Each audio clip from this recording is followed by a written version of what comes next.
मंगलम भगवान वीरो मंगलम गौतमो गणी मंगलम कुंद कुंदायो जैन धर्मोस्तु मंगलम सर्वमंगल मांगल्यम सर्वकल्याणकारकम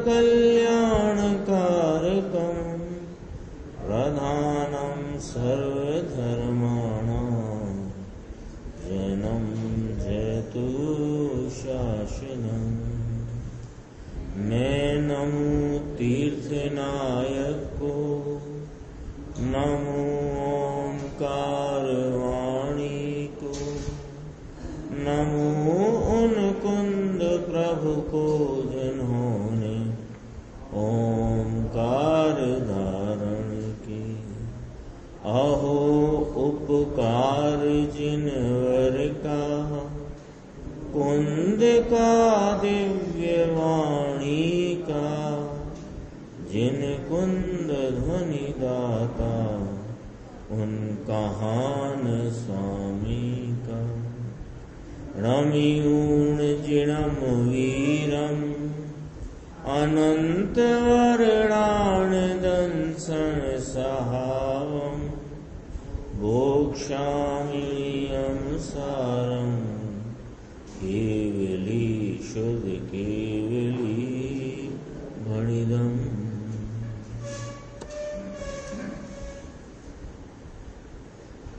नियम सारथी परमागम ग्रंथ के परमार्थ प्रतिक्रमण अधिकार में 124 नंबर का कलश, जो 93 नंबर की गाथा के उपरांत टीकाकार मंडाज ब्रह्मधारी देव कहते हैं। 93 नंबर की गाथा में कहा कि स्वयं आत्माश्रित जो निश्चय धर्म ध्यान और निश्चय शुक्ल ध्यान है, ये दो ध्यान ही सर्व अतिचारों का प्रतिक्रमण है।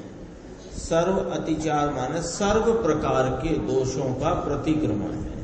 सर्व प्रकार के दोषों से दूर होकर एक निर्दोष स्वभाव की आराधना रूप ये दो ध्यान है, निश्चय धर्म ध्यान और निश्चय शुक्ल ध्यान।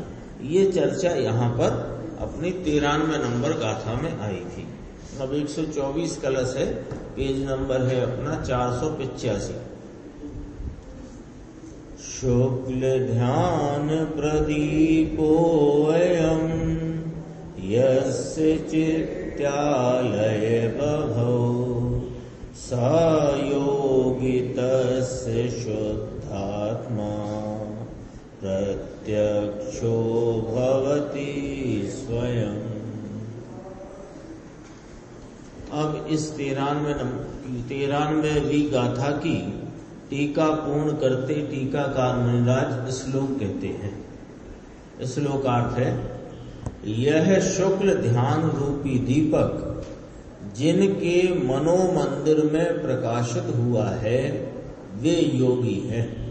मनोमंदिर एक उपमा रूप अलंकारिक शब्द है। मनोमंदिर का अर्थ है कि जिनकी उपयोग रूप परिणति में शुक्ल ध्यान रूपी दीपक, दीपक क्यों कहा? प्रकाश रूप है। प्रकाश रूप क्यों है कि यह अपने आत्मा को विषय बनाकर उसकी ही एकाग्रता में उग्रता से जो स्वरूप में एकाग्रता का भाव है, इसलिए वह प्रकाश रूप है। और वह प्रकाश जिसकी उपयोग परिणति में वर्त रहा है, तो वे योगी हैं। योगी है नाम अपने स्वरूप में युक्त है। अपना जो मूल स्वभाव ज्ञायक स्वरूप वीतराग भाव, उसमें युक्त है, जो अपनी उपयोग की उग्रता रूपी शुक्ल ध्यान, जिसको यहाँ पर एक दीपक की उपमा दी। और कहाँ है वह दीपक प्रकाशित? के उपयोग की परिणति में प्रकाशित है। वह योगी हैं और उनको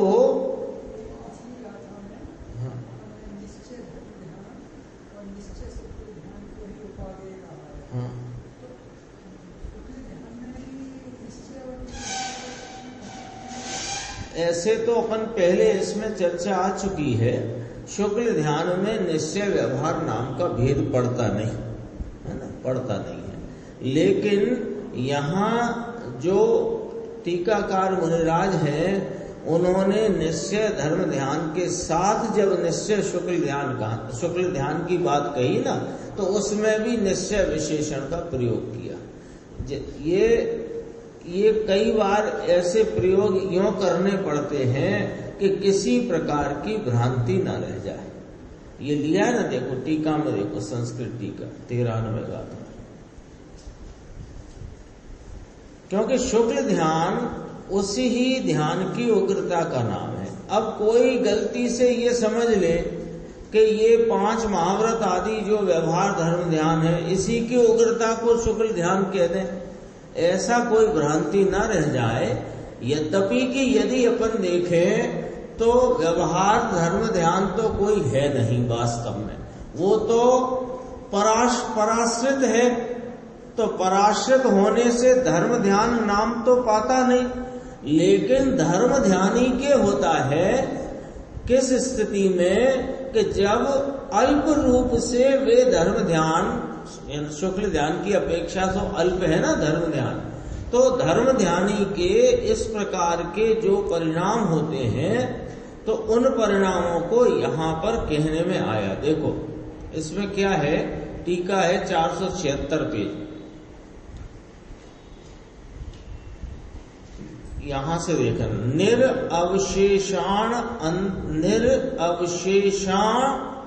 निरअवशेषेण अंतर्मुखतया प्रशस्त अप्रशस्त समस्त मोह राग द्वेषाणाम परित्यागम करोति।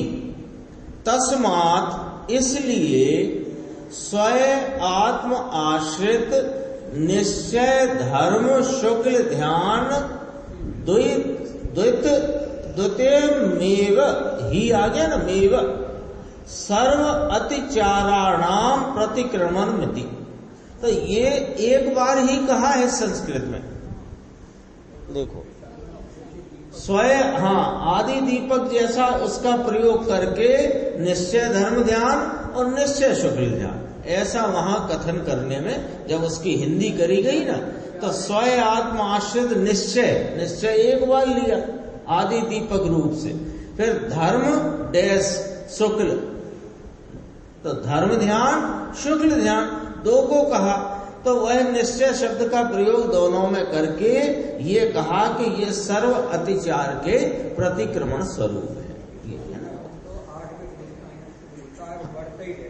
वो तो बढ़ता हुआ है, वहां व्यवहार है ही नहीं, वास्तव में व्यवहार नहीं है वहां, नहीं कोई कारण। अपन ने एक दिन चर्चा की भी थी, जब 4 ध्यान की चर्चा आई थी जिस गाथा में, उस गाथा में जब 4 ध्यान की चर्चा आई, अपन ने की थी कि धर्म ध्यान में 2 भेद पड़े।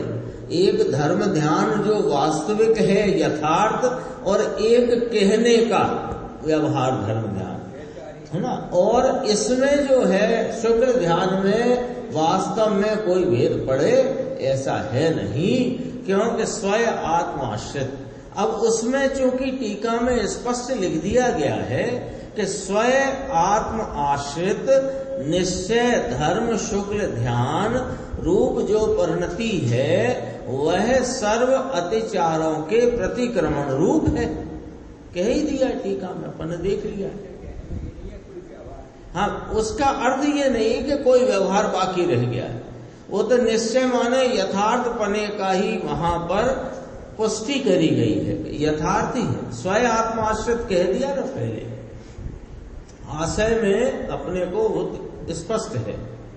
देखो अपन 486 पेज में 124 नंबर का कलश, उसका अर्थ एक लाइन का है, वो दोबारा से पढ़ते हैं।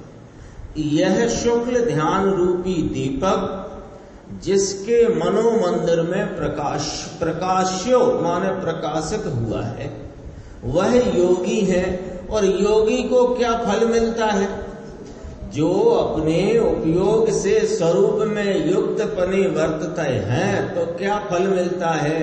कि उनको वह शुद्ध आत्मा स्वयं प्रत्यक्ष होता है, स्वयं प्रत्यक्ष होता है। वह शुद्ध आत्मा अपनी परिपूर्ण स्वरूप से उनके उपयोग रूप अवस्था में प्रत्यक्ष पने परिपूर्ण वेदन में आता है, ये कहना है। अब देखो इसका गुरुदेव श्री ने लिया है, नीचे देखना, नीचे से दूसरा पैराग्राफ। ऐसा जो शुक्ल ध्यान रूपी दीपक जिनके मनोमंदिर में प्रकाशित हुआ वह योगी है, उनको शुद्ध आत्मा स्वयं प्रत्यक्ष होता है। शुद्ध आत्मा प्रत्यक्ष होता है, लिखा है। उनको प्रत्यक्ष होता है का अर्थ क्या निकला कि उनको शुद्ध आत्मा का प्रत्यक्ष वेदन होता है, वेदन होता है। अतीन्द्रिय आनंद और अतीन्द्रिय ज्ञान का वेदन होता है। ये जो ज्ञान, अतीन्द्रिय ज्ञान, अतीन्द्रिय आनंद का जो वेदन उनकी उपयोग दशा में होता है वह प्रत्यक्ष है। वहां कोई विकल्प, कोई राग और कोई मन का आश्रय वहां है नहीं। कल था ऐसा, आज आया, ऐसी बात है। कल ये भी बात आई थी तो वो बात यहाँ याद आई हमको। ऐसे मुनि को, योगी कहा ना, ऐसे मुनि को शुद्ध आत्मा स्वयं प्रत्यक्ष होता है। तब कोई कहे कि इतनी सब बड़ी बड़ी बातें करते हो, ये हमसे तो हो सकती नहीं। ये शुक्ल ध्यान आत्मा की उग्रता का उपयोग में स्वरूप को विषय बनाकर अपना चैतन्य मूर्ति आत्मा ही जिसका ध्येय है, ऐसी ध्यान की उग्र अवस्था जिसमें नहीं कोई विकल्प, नहीं कोई राग का अंश, नहीं कोई भेदकरण, यानी जहाँ ध्यान धाता ध्येय का विकल्प भी बीच में रहता नहीं, जहाँ गुण गुणी के भेद की तो बात दूर रहो। ऐसी बड़ी बड़ी बातें आप जो करते हो, इसको फिर इसको आत्मा प्रत्यक्ष हो सके, इसको वह आत्मा प्राप्त हो सके, अतीन्द्रिय आनंद, अतीन्द्रिय शांति का उसको वेदन हो सके, इतनी बड़ी बड़ी बातें करते हो महाराज, हमसे तो हो नहीं सकता। तो कहते पहले प्रतीति तो करो, श्रद्धा तो करो कि मार्ग ये है।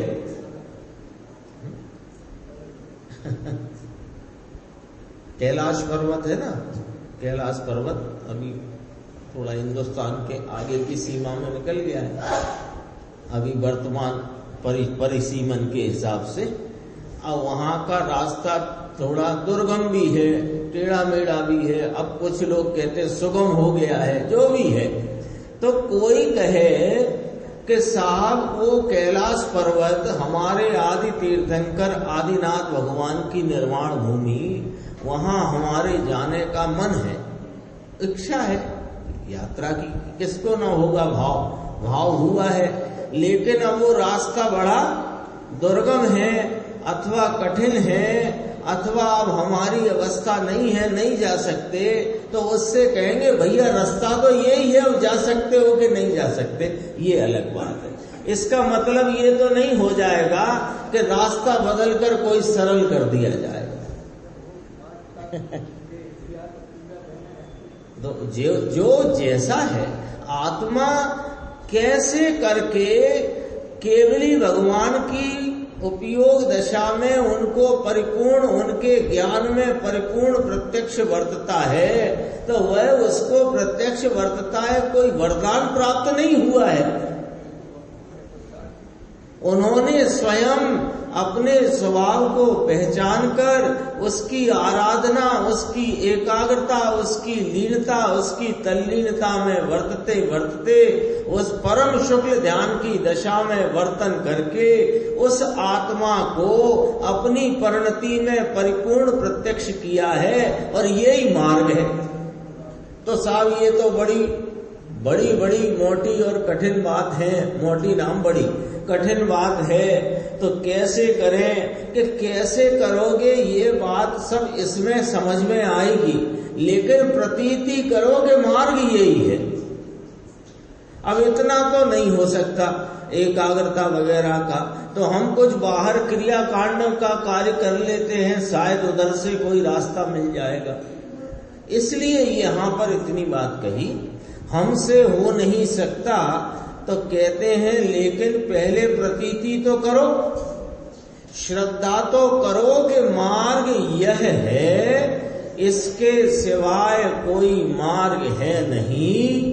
अंदर स्वरूप शुद्ध चैतन्य घन प्रकाश चैतन्य की चमत्कारी मूर्ति पड़ी है, नाम विराजमान है। ऐसा जो वीतराग स्वरूप उसके ध्यान में रहे, ये शुद्ध आत्मा स्वयं प्रत्यक्ष होता है।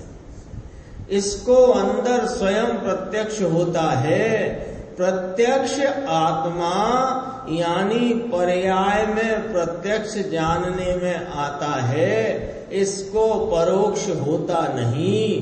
देखो, केवल ज्ञान पहले शुक्ल ध्यान में प्रत्यक्ष होता है, ऐसा कहते हैं। लोग क्या कह दिया, क्या कह दिया, बहुत गंभीर बात कही। पहली बात, पहला शब्द क्या बोला, प्रत्यक्ष आत्मा। हमारा, आपका, सबका, जितने जगत में चैतन्य नाम को धरने वाले पदार्थ जीव हैं, सब प्रत्यक्ष आत्मा है। यानी कोई आत्मा परोक्ष रहता है ऐसा नहीं है। स्वरूप से, अपने स्वभाव से, अपने वैभव से वे सब प्रत्यक्ष बने हैं। उन प्रत्यक्ष आत्मा को पर्याय में प्रत्यक्ष जानने में आए, इसकी बात चल रही है। आत्मा सब प्रत्यक्ष रूप है, सब ही आता ना, अव्यक्त के बोल आते 49 नंबर गाथा में। तो आत्मा स्वरूप अपेक्षा, स्वभाव अपेक्षा व्यक्त है, पर्याय अपेक्षा उसे अव्यक्त कहा। ऐसे यह आत्मा अपने स्वभाव स्वरूप अपेक्षा कैसा है, प्रत्यक्ष है, लेकिन पर्याय में वह जैसा उसका स्वरूप है वैसा पूर्ण रूप, पूर्ण उसके स्वरूप का स्वाद आस्वादन वेदन में प्रत्यक्ष नहीं है। तो ऐसा प्रत्यक्ष आत्मा जब पर्याय में प्रत्यक्ष जानने में आया और परोक्ष नहीं रहता है। देखो फिर क्या कहा, ये क्या बात चलती है, परम शुक्ल ध्यान की। कलश पढ़ा ना अपन ने, शुक्ल ध्यान प्रदीपो अयम यस्य चित्तालये बहो। तो ये शुक्ल ध्यान में परिणत जीव को यह आत्मा प्रत्यक्ष, स्वयं प्रत्यक्ष होता है। वो कहते हैं केवल ज्ञान पहले शुक्ल ध्यान में प्रत्यक्ष होता है, ऐसा कहते हैं। ऐसे यहाँ नीचे धर्म ध्यान में प्रतीति कराते हैं। ऐसा कहते हैं कि तुम मुंजाओ नहीं, यानी तुम हताश न हो जाना, तुम निराश न हो जाना।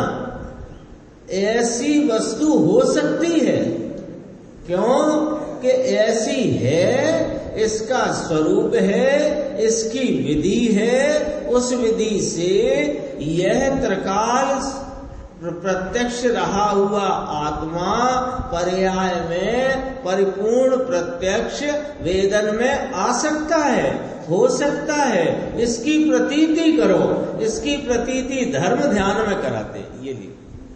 ये क्या कहा, धर्म ध्यान में प्रतीति कराते। पहले विकल्पात्मक ज्ञान में प्रतीति करो, और उस प्रतीति जो विकल्पात्मक ज्ञान में प्रतीति निर्णय की दशा हुई, उस निर्णय का अनुसरण करो, तो वह जो धर्म ध्यान रूप जो परिणमन हुआ उपयोग का, वहां तुम्हें यह प्रतीति हो जाएगी कि परम शुक्ल ध्यान में यह जो आत्मा अभी मुझे आंशिक प्रत्यक्ष हुआ है, यह परिपूर्ण प्रत्यक्ष हो सकता है। कहां होगी? धर्म ध्यान। ऐसी प्रतीति में लाओ, प्रतीति में लाओ और स्वयं का आश्रय करो। देखो, इसके बिना दूसरा कोई तरने का उपाय है नहीं, है ना। लाख लोग भटकाएं, भटकना नहीं, ऐसा कहते हैं। शुक्ल ध्यान नीचे इसी पेज पे, शुक्ल ध्यान की दशा ऐसी होती है जिसमें आत्मा स्वयं प्रत्यक्ष होता है, स्वयं प्रत्यक्ष हो जाता है।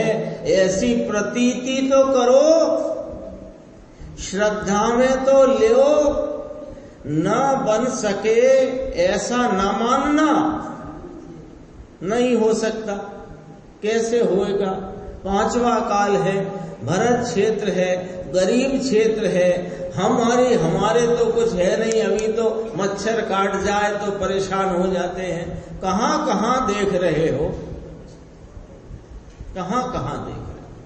इससे नहीं, सच कह रहे हैं ये बात। इससे बात कहते हैं इस आत्मा के स्वरूप की, इससे बात कहते हैं आत्मा के वैभव की, इससे बात कहते हैं आत्मा के सुख शांति आनंद स्वरूप की। और ये सोचने क्या लग जाता है, आत्मा है तो आनंद स्वरूप, बात तो सच्ची कह रहे हो आप, लेकिन हमको तो क्या 1 घंटे भी भूखा नहीं रहा जाता, हमें कैसे आत्मा मिलेगा? कहां चले जाते हो भाई साहब आप? बात चल रही है इस चैतन्य परमात्मा की, ये हाजरा हुजूर दरबार की बात चलती है, और तुम जाने कहां कहां चले जाते। ये इतनी पामरता क्यों भरी हुई है?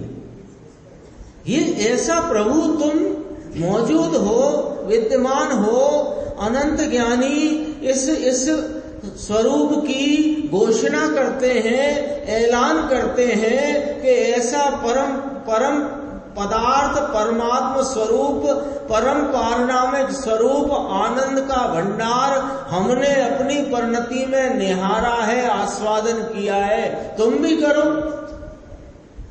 उनके ऐलान को सुनते नहीं। अभी कहां से होएगा साहब?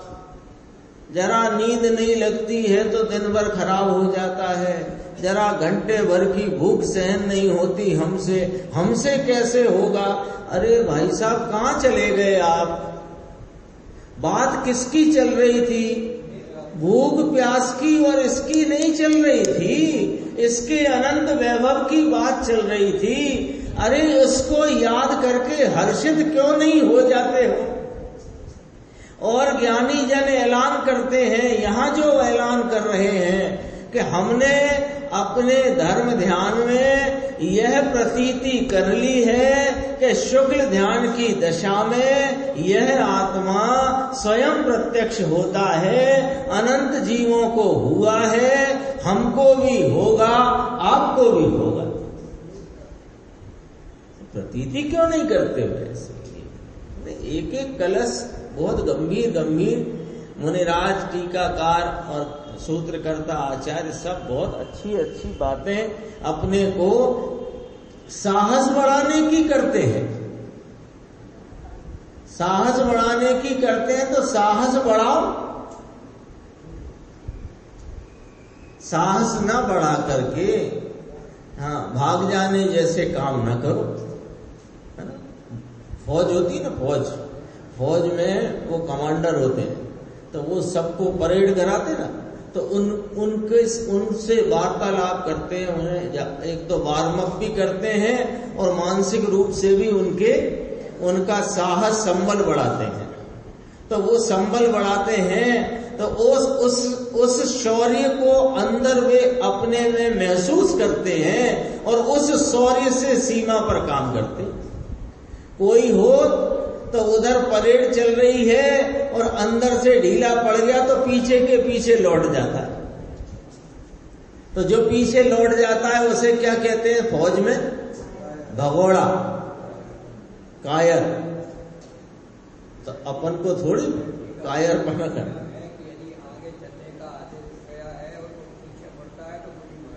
हाँ, ऐसा ही है, ऐसा ही है।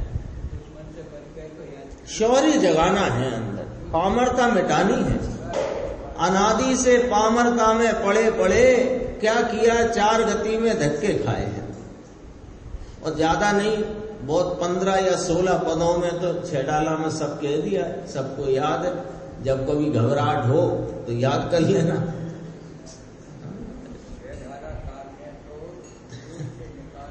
बहुत गजब का ग्रंथ है, गागर में सागर कहते हैं तो गाथा 94 में प्रारंभ करते हैं इसकी। परिकमणम नाम घे सोते वर्णिदम परिकमणम तहण चाजो भावै तस्य तदा ओदि पड़े कमणम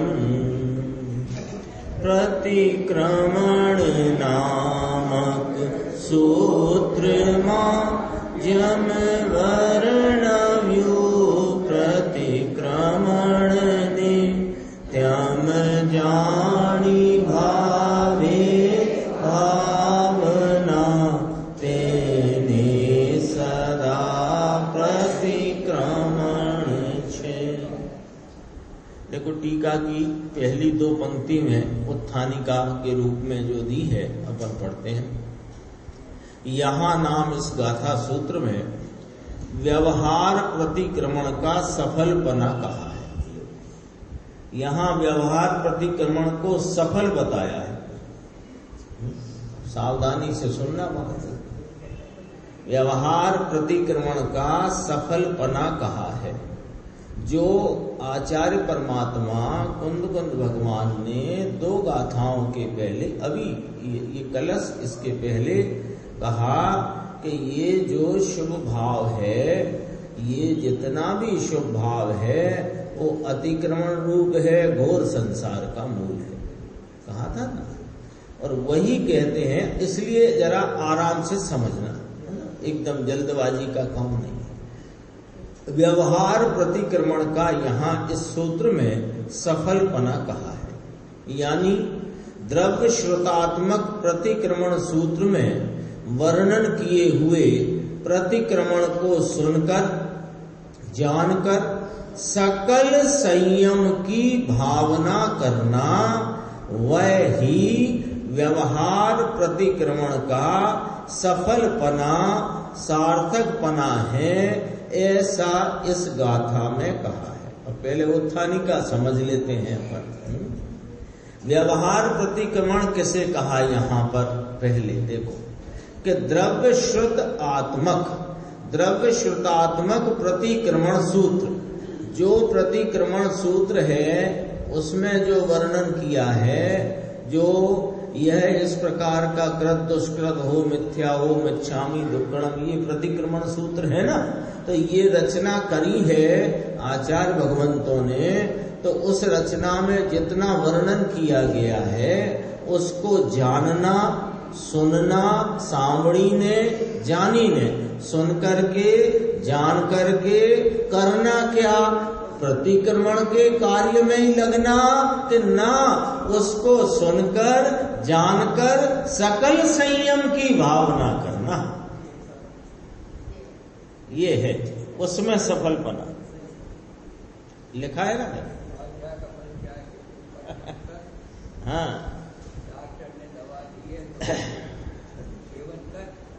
क्या है कि ये उपयोग बाहर चला जाता है। अभी अस्थिरता है ना, तो उपयोग बाहर चला जाता है। 6वां गुण स्थान में आ गया, प्रमाद गुण स्थान है। अब प्रमाद गुण स्थान में आए हैं तो वहां पर वह जो प्रमाद के विव्रतादि भाव है तो उनको भी अतिचार कर जाता है कभी कभी।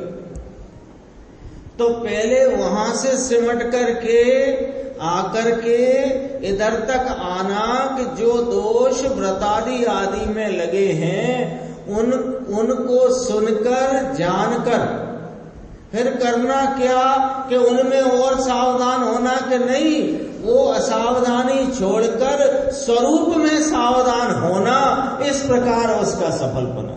गंभीर है बात। यहां ये बात की गंभीरता यहां पर यह है कि यहां कोई व्यवहार प्रतिक्रमण को उपादेय नहीं बताया गया है।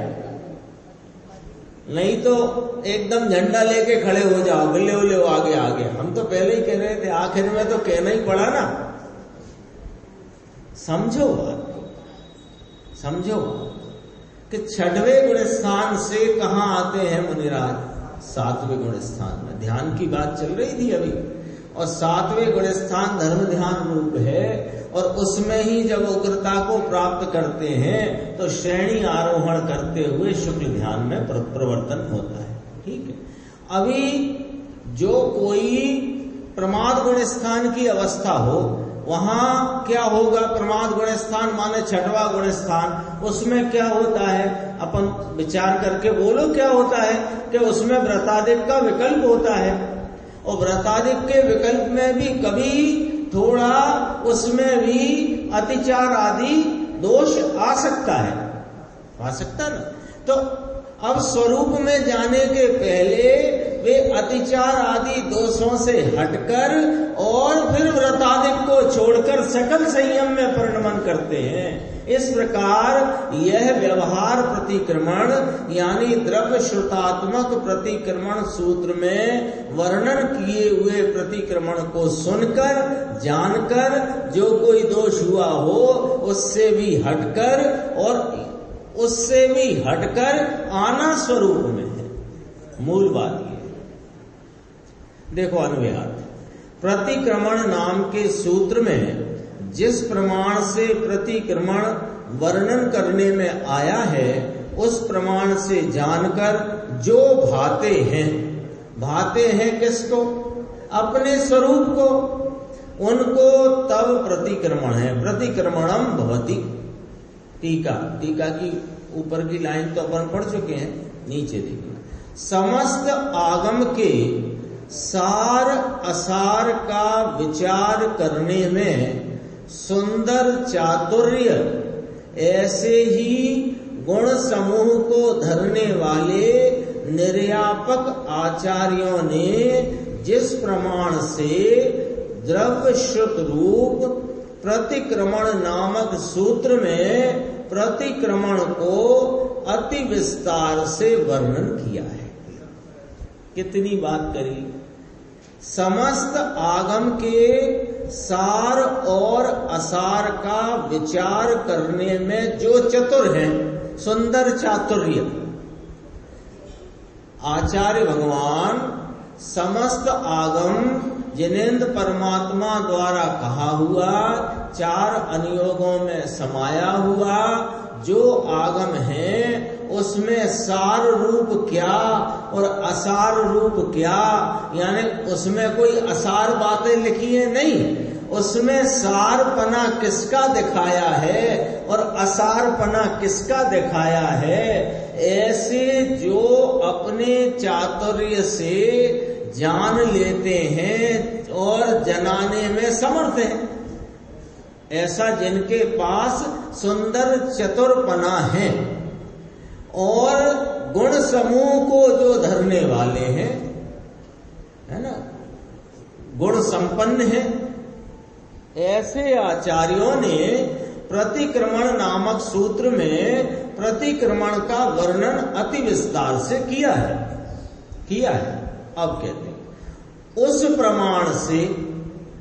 प्रमाण से माने जिस प्रमाण से द्रव्य श्रुतात्मक प्रतिक्रमण सूत्र में जिस प्रमाण से आचार्य भगवंतों ने जो जानते हैं कि जिनवाणी में सार रूप कथन किसका सार रूपता बताई गई है और किसकी असार रूपता बताई गई है, ऐसा तो उसको जानकर फिर क्या कहा?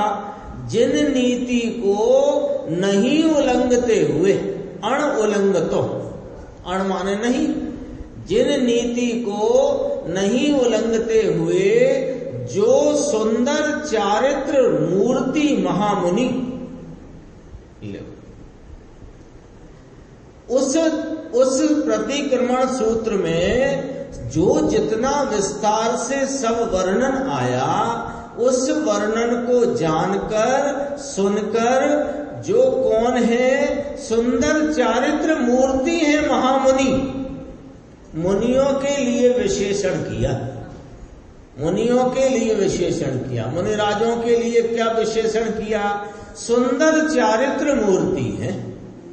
चारित्र मूर्ति, मूर्ति समझ गए ना, चारित्र ही जिनमें झलक रहा है, मूर्ति शब्द का प्रयोग होता है, वो उसमें जो झलके वो उसका उसकी मूर्ति ऐसे कहते हैं। तो चारित्र ही जिनके अंतर्बाह्य स्वरूप में झलक रहा है, ऐसे सुंदर चारित्र मूर्ति महामुनि क्या करते हैं कि ये जो प्रतिक्रमण नामक सूत्र में जितनी जिन नीति की चर्चा है उसका उल्लंघन किए बिना ही अपने सकल संयम माने अपने स्वरूप में संयमन का, उसमें ही लगे रहने का, उसकी ही लीनता की भावना करते हैं, नाम परिणमन करते हैं, भावना करते हैं, नाम परिणमन करते हैं। वह महामुनि कि जो महामुनि, अब ये महामुनि करते हैं ये कहा, अब उनकी महामुनि की व्याख्या करें टीकाकार मुनिराज ने कि वे महामुनि, फिर लिखा ना कि जो महामुनि बाह्य प्रपंच से विमुख है। कैसे होते हैं महामुनि, है ना। अब स्वतंत्र भाई अपन ऐसे देखते हैं, इधर से देखते हैं, महामुनि किसको कहा, यहां आगे की बात बाद में पढ़ेंगे। अभी तक महामुनि किसे कहा कि जो स्वरूप की आराधना में अत्यंत लीन है, तत्पर हैं, उसमें लगे हुए हैं, स्वरूप की आराधना उग्रता लीनता से करते हैं, वे महामुनि बाह्य में भी ये जो प्रतिक्रमण सूत्र है उसको जानते हैं, उसके विस्तार को समझते हैं, जिन नीति का उल्लंघन किए बिना अपने स्वरूप की आराधना में लीन रहते हैं, वे महामुनि हैं। अब उन महामुनि का जरा बाहर से भी कोई परिचय करा दो तो वह मुनिराज यहां करा देते। बाह्य प्रपंच से विमुख है, विमुख ही है। बाह्य प्रपंच में क्या क्या हो सकता है, बाह्य प्रपंच में स्वयं की शरीर आदि की क्रियाएं जो हैं उनमें भी जितनी जिन नीति का उल्लंघन नहीं हो उतने में तो सावधान है, और इसके अतिरिक्त किसी भी कार्य में वे एकदम विमुख है। बाह्य प्रपंच समझ गए, पॉइंट समझ गए कितनी गंभीर होती है टीकाएं मुनिराज की। बाह्य प्रपंच ये चार हाथ भूमि देख के चलना, कमंडल उठाने में, धरने में, पुस्तक उठाने रखने में सावधानी रखना, उसका परिमार्जन आदि करना, ये सब तो करते हैं कि नहीं करते। ये भी बाह्य प्रपंच है, यद्यपि कि ये बाह्य प्रपंच है, ये कोई आत्मा की आराधना नहीं है। लेकिन जिन नीति का उल्लंघन न होए और जिस प्रकार का अंतरंग में अहिंसा का, दया का, छह काय के जीवों की रक्षा का भाव है, उसका भी परिपालन होता है, क्योंकि वैसा भाव है परिणति में, उतना राग है। तो उस संबंधी तो जितनी देह की क्रिया है उसमें सावधान दिखाई देते हैं, लेकिन इसके अतिरिक्त बहुत ज्यादा कार्यों में, प्रपंचों में वे विमुख रहते हैं। मंदिर बनाओ, शास्त्र छपाओ, ये काम मुनि का हो सकता ही नहीं, हो सकता ही नहीं। कैसे हो सकता? देखो लिखा है कि नहीं लिखा है, बाह्य प्रपंच से विमुख हैं। फिर आगे पंचेंद्रिय के फैलाव रहित देह मात्र जिनको परिग्रह है। अब इसमें क्या कह दिया कि 5 इंद्रियां सहित की देह तो है, लेकिन 5 इंद्रिय का फैलाव नहीं है, यानी 5 इंद्रियों के विषयों के प्रति उनका परिणमन नहीं जाता। 5 इंद्रिय नहीं है क्या? इंद्रिय खत्म हो गई। देह है, संयोग में उसको यहां परिग्रह कहा, देह मात्र परिग्रह, लेकिन कैसी देह के 5 इंद्रियों के फैलाव से रहित।